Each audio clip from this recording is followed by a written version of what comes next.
तलाके हसन पर supreme court का प्रहार, बड़ा फैसला। सर्वोच्च न्यायालय ने तलाके हसन के एक मामले में सख्त टिप्पणी करते हुए कहा है कि किसी भी सभ्य समाज में इसकी इजाजत कैसे दी जा सकती है। यह टिप्पणी न्यायमूर्ति सूर्यकांत की अध्यक्षता वाली 3 न्यायमूर्तियों, न्यायमूर्ति उज्जवल भुइयां और न्यायमूर्ति कोटेश्वर सिंह की पीठ ने बेनजीर हिना बनाम भारत संघ एवं अन्य के मामले में की है। हम आपको बता दें कि जब से सुप्रीम कोर्ट ऑफ इंडिया यानी सीजीआई, नए सीजीआई आए हैं, रैबिट फैसले ले रहे हैं। जी हां, बिल्कुल बैक टू बैक। तलाके हसन पर बहस अक्सर इसे बेहतर विकल्प कहकर समाप्त कर दी जाती है, मानो ट्रिपल तलाक की अमान्यता से तुलना ही इसके औचित्य का आधार हो। लेकिन किसी प्रथा को केवल इसलिए सही नहीं कहा जा सकता कि उससे भी बुरा एक और विकल्प मौजूद था। हम आपको बता दें दोस्तों, असली प्रश्न यह है कि क्या तलाके हसन आधुनिक भारतीय संविधान की समानता, गरिमा और स्वतंत्रता की मूल भावना पर खरा उतरता है?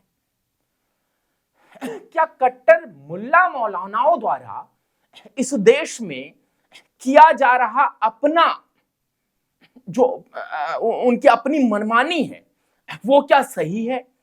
कमेंट्स बॉक्स में आप बताते नहीं, बताइए जरूर। आज क्या यह आज की मुस्लिम महिलाओं के जीवन, स्वायत्तता और सुरक्षा की वास्तविक जरूरतों को पूरा करता है?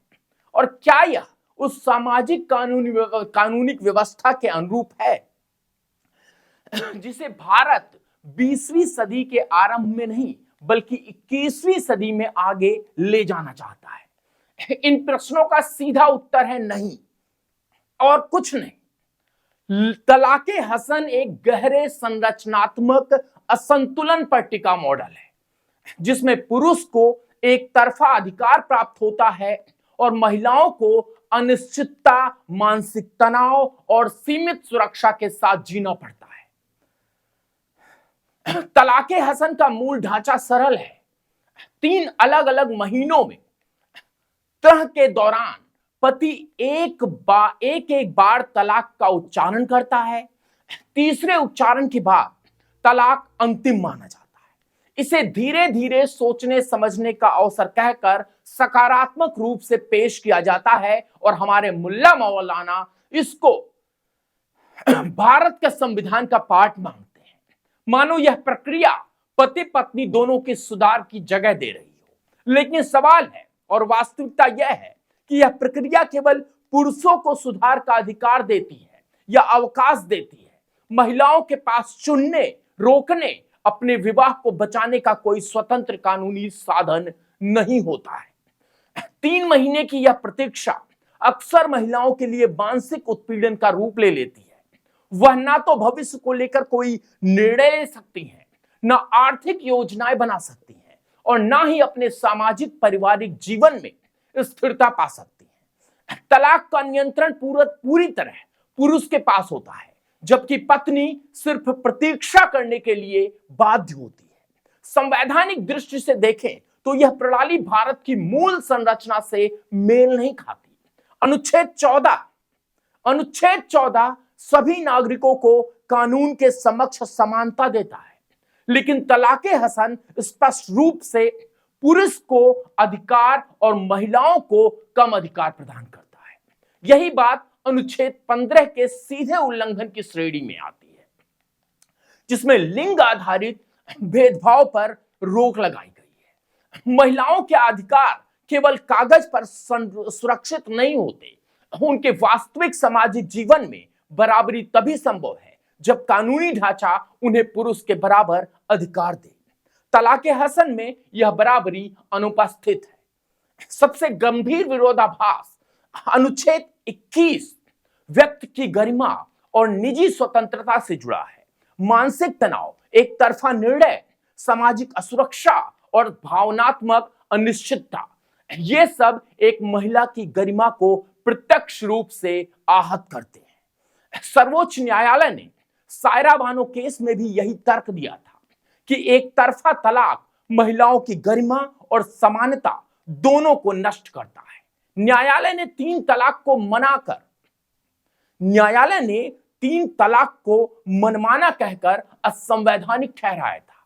इसी तर्क को तलाक हसन पर लागू किया जाए तो परिणाम अलग नहीं होना चाहिए, क्योंकि इसमें भी पति को अंतिम अधिकार प्राप्त है और पत्नी केवल वस्तु की स्थिति में आ जाती है। अब सवाल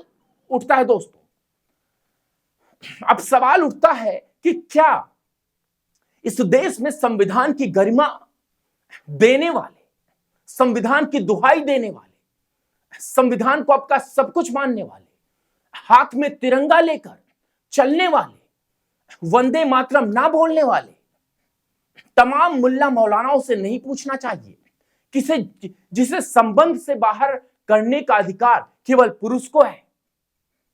भारत में महिलाओं की सुरक्षा केवल आस्था की व्याख्या पर निर्भर नहीं रह सकती। संविधान की सर्वोच्चता स्पष्ट है। शबनम हाशमी केस में सर्वोच्च न्यायालय ने यह कहकर व्यक्तिगत कानूनों को सीमित किया था कि संविधान सर्वोपरि है और व्यक्ति की मौलिक स्वतंत्रता किसी धार्मिक मजहबी परिपाटी से बंधी नहीं रह सकती। इसी दृष्टि से तलाक हसन एक ऐसी व्यवस्था का प्रतिनिधित्व करता है जिसमें महिलाओं की स्वतंत्रता और गरिमा किसी अन्य की इच्छा पर निर्भर होती है। यह लोकतंत्र व्यवस्था नहीं बल्कि प्रजासत्तात्मक नियंत्रण की आधुनिक अभिव्यक्ति है। स्त्री अधिकार मंचों की आपत्तियां भी इसी दिशा में संकेत करती हैं। इसके अनुसार तलाक हसन सुधार नहीं बल्कि प्राचीन असमानता का सौम्य संस्करण है। यह न आर्थिक सुरक्षा देता है, न पारिवारिक स्थिरता, न वैवाहिक स्वायत्ता।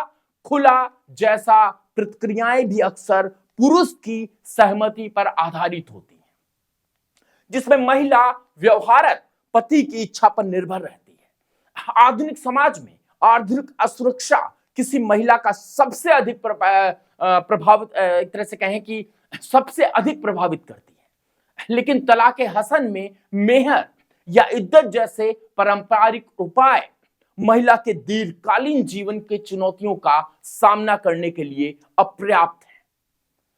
सबसे बड़ी विडंबना यह है दोस्तों कि जिन मुस्लिम देशों को भारत में अक्सर रूढ़िवादी कहकर देखा जाता है, उन्हीं देशों ने इस प्रणाली में गहरे सुधार किए हैं। तुर्की हो, ट्यूनीशिया हो, मिस्र हो, इंडोनेशिया हो, बांग्लादेश या फिर पाकिस्तान, इन सभी देशों ने तलाक केवल न्यायालय की देखरेख में होता है, लिखित होता है, औचित्य पर आधारित होता है, पर महिलाओं को बराबर अधिकार देता है। ट्यूनीशिया में एक तरफा तलाक पूरी तरह अवैध है। पाकिस्तान और बांग्लादेश में भी तलाक के लिए अनिवार्य मध्यस्थता परिषद नोटिस प्रणाली लागू है। भारत का मुस्लिम निजी कानून इन देशों से पीछे खड़ा है, जबकि भारत का संविधान इनके संविधान से कहीं अधिक आधुनिक और प्रगतिशील है। यह विरोधाभास केवल कानूनी नहीं बल्कि नैतिक प्रश्न भी खड़ा करता है। क्या भारत अपनी महिलाओं को वह सुरक्षा नहीं दे सकता जो पाकिस्तान भी अपने नागरिकों को देता है? यहां यूसीसी यानी यूनिफॉर्म सिविल कोड की प्रासंगिकता बढ़ जाती है। यूसीसी का उद्देश्य किसी पंथ या मजहब को खत्म करना नहीं बल्कि समान नागरिकता सुनिश्चित करना है। विवाह, तलाक, संपत्ति और संरक्षकता के मामले में महिलाओं को एक समान का अधिकार देना तलाक हसन इस उद्देश्य के विपरीत खड़ा है, क्योंकि यह महिलाओं की सुरक्षा को मजहब आधारित निजी कानूनों पर छोड़ देता है। यूसीसी एक जेंडर नेचुरल मैरिज कोड है, जिसे कहते हैं लिंग के आधार पर भेदभाव के बिना ही वह प्रणाली है जो सभी नागरिकों को समान अधिकार दे सकती है और पंथिका प्रक्रियाओं को न्यायिक संतुलन के साथ जोड़ा जा सकता है। अंततः दोस्तों, तलाक हसन कोई प्रगतिशील व्यवस्था नहीं है। यह सुधार के नाम पर असमानता का एक सीधा पीड़ादायक संस्करण है। यह पुरुष को एक तरफा शक्ति देता है, महिलाओं को मानसिक, आर्थिक और सामाजिक असुरक्षा में डालता है और संविधान के मूल मूल्यों के विपरीत चलता है। यह उन मुस्लिम देशों से भी पिछड़ी व्यवस्था है जिन्होंने तलाक के अधिकार को न्यायालय और कानून के दायरे में ला दिया है। भारत में महिलाओं के अधिकार का भविष्य ट्रिपल तलाक की तुलना से आगे बढ़कर तलाक हसन की संरचनात्मक खामियों को पहचानने और उन्हें संवैधानिक न्याय, समानता और गरिमा के मानकों पर परखने पर है। यही वह दिशा है जिसमें भारतीय समाज को बढ़ना चाहिए, धर्म के सम्मान के साथ, लेकिन महिलाओं की गरिमा और समानता को सर्वोच्च प्राथमिकता देते हुए। हम चाहते हैं कि आप इस खबर को अधिक से अधिक शेयर करें, अब आप इस वीडियो को अधिक से अधिक शेयर करें, क्योंकि लोगों तक पहुंचे कि केवल 3 तलाक ही नहीं बल्कि एक और कैंसर है जो इस देश से निकलना चाहिए। जब टीवी डिबेट में मुल्ला मौलाना बैठते हैं तो इस पर खूब चर्चा करते हैं और इसको ऐसा बताते हैं मानो ये समाज का एक ऐसा हिस्सा है, एक ऐसा पार्ट है, एक ऐसी संस्कृति है जो पुरुष और महिला को आपस में मिलाने का काम करती है। लेकिन जो हमने पक्ष रखा वही सत्य है और वही सही है। महिलाएं नहीं खुलकर बोल पाती हैं क्योंकि आपको पता है, जिस देश में बुर्के से बाहर महिलाओं को निकलने के लिए बहुत पापड़ बेलने पड़ते हैं, उस देश में क्या वो अपने पति के खिलाफ, अपने परिवार के खिलाफ इतने बड़े इस कुरीति से बाहर निकल पाएंगी, खुलकर बोल पाएंगी? आप उन्हें ताकत दीजिए और बने रहें ओनली न्यूज़ 24x7 के साथ। बहुत बहुत धन्यवाद।